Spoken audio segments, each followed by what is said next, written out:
Ngayong Sabado ng madaling araw ay pupunta kami ngayon ng Chapet at umuulan pa nga ng mga oras na yan kanilabas kong kapote. Meron nga pala kaming daily morning devotion every 40 AM at kapag Sabado naman ay family devotion. Pagkatapos nga ng prayer mayroon din silang paalmusal. Marami kasing kailangan gawin kaya kailangan meron din laman ng tiyan.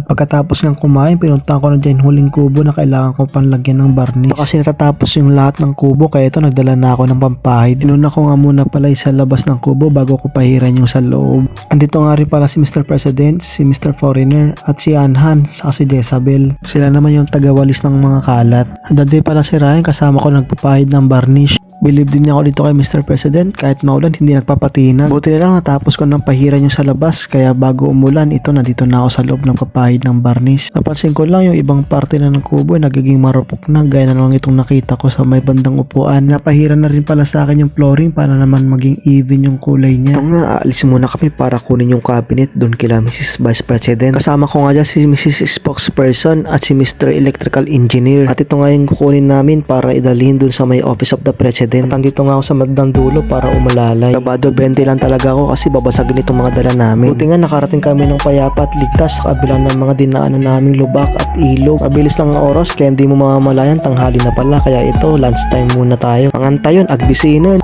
At tapos na rin nga pala dyang barnisan lahat ng mga kubo. Sunod naman na gagawin dyan ay pipinturahan yung mga semento. Lalagyan na rin pala ng division itong lumang chapel para gawing office at stock room. Buti na lang dyan si MacGregor para tulungan si Mr. Electrical Engineer. Sipan ko na rin palang linisin at sabunin itong mga upuan sa octagon kaysa nakatayo lang ako doon at nanonood, nakikipag-dismission. Marites yarn. Gumamit nga pala ako dyan ng brush para masigurado matatanggal yung mga dumi na nakakapit sa may bakal. Kailangan muna kasing linisin mabuti bago pinturahan. Makikita nyo nga dyan na may karumihan talagang octagon na to dahil dari sa mga kambing na dumudumi at doon sa may mga mahahaba ang leg.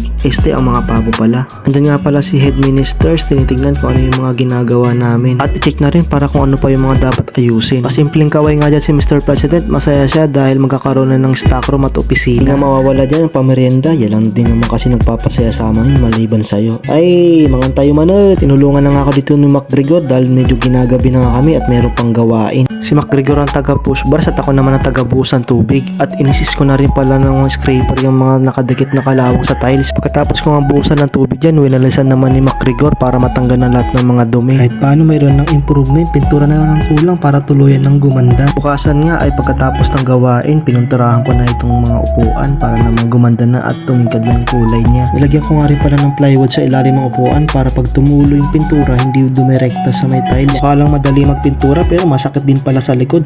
Akala ko nga 80 anyos na ako. White glossy nga pala ang pintura na gamit natin, pang bakal. Ito nga pala kasi yung goal namin, pagandahin uli yung lugar na ito. At sa mga gusto palang tumulong dyan, welcome po kayo dito pumunta. Danala rin pala kayo ng pamerienda. Yung mga ginagawa nga pala namin dito, walang bayad. Kumbaga, voluntary lang. Sabi nga, labor of love.